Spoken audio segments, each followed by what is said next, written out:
If fantasy and romance are what you seek, featuring heroines who aren't quite so meek, with book talk and Instagram full of deceit, simply listen to our podcast, Our Picks of the Week.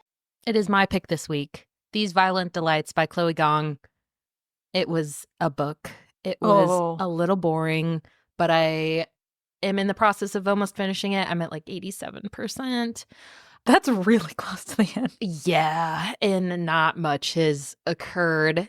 The premise, like your pick of the week, Last Spell Shop, will get you fired up and ready to go. And you're like, I'm going to devour this. And then you get to 70% and you're like, no plot has occurred at all. Like, it's something you can, I've listened to the audiobook, you can like have it in the background and you can walk away for 30 minutes and come back and still nothing has progressed. Oh no, that's bad. But let me set you up for what got me. Okay, concept, 1920s Shanghai.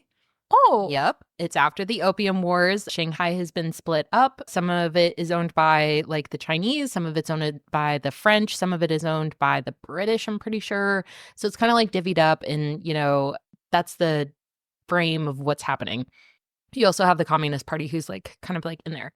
Romeo and Juliet, except Romeo is the heir to a gang, the White Flowers, which is like a Russian gang that owns part of the city.